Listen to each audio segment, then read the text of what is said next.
Hello സ്വപ്നേ മോളെ hello പറ കേക്ക.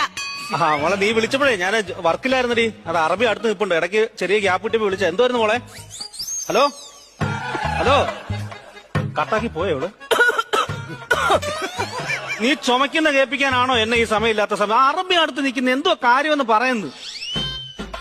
സ്വപ്നേ എടി പറയടി, ഞാൻ ഈ സമയമില്ലാത്ത സമയത്ത് എന്റെ ദൈവം ഇത് എന്തൊരു കഷ്ടമാണ്. 3-4 ദിവസം കൊണ്ട് തുടങ്ങിയത്. ഞാൻ ഈ പോർച്ചുഗൽ ഇവിടെ മണ്ടേ നേരത്തെ ചാവും. ഞാൻ കഴിഞ്ഞോ നിങ്ങളുടെ ആട്ടം? കഴിഞ്ഞോ കഴിഞ്ഞോ ആ നിങ്ങളും നിങ്ങളുടെ അച്ഛനും കൂടി ഈ വീട്ടിൽ അങ്ങ് പുറത്തോ.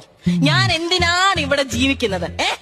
എന്നെ കല്യാണം കഴിച്ചോട്ട് വന്നിട്ട് 7-8 മാസമായി. ഇതുവരെ നിങ്ങൾ ഗൾഫിൽ കിടന്ന് കഷ്ടപ്പെട്ട് അയക്കുന്ന പൈസ എന്റെ അക്കൗണ്ടിൽ വന്നിട്ടുണ്ടോ? ഇല്ല, എല്ലാം നിങ്ങളുടെ അച്ഛന്റെ അക്കൗണ്ടിൽ. എന്തുമാത്രം നല്ല നല്ല ജോലിക്കാരുടെ ആലോചന എനിക്ക് വന്നാന്നറിയാമോ? അതെല്ലാം ഞാൻ വേണ്ടാന്ന് വെച്ച് ഒരു ഗൾഫുകാരനെ കഷ്ടപ്പെട്ട് കല്യാണം കഴിച്ച എന്തിനാ? നിങ്ങൾ കഷ്ടപ്പെട്ട അവിടെ നിന്ന് പൈസ അയക്കുമ്പോ എനിക്ക് ഇവിടുന്ന് ദൂർത്തടിക്കാമല്ലോ എന്ന് ഓർത്തിട്ടാ. അല്ല അതെല്ലാം കൂട്ടി വെച്ച് എനിക്ക് ഓർത്ത് സന്തോഷിക്കാമല്ലോ എന്ന് വിചാരിച്ചിട്ടാ.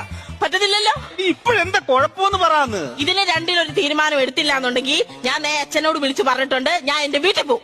എടി ഈ നിസാര കാര്യത്തിനൊക്കെ നീ പിണങ്ങി പോവാണോ പെണ്ണേ? നിസാറിന്റെ കാര്യമല്ല ഞാൻ പറഞ്ഞത്, എന്റെ കാര്യമാണ് ഞാൻ പറഞ്ഞത്. മാഫി മുസ്കിൽ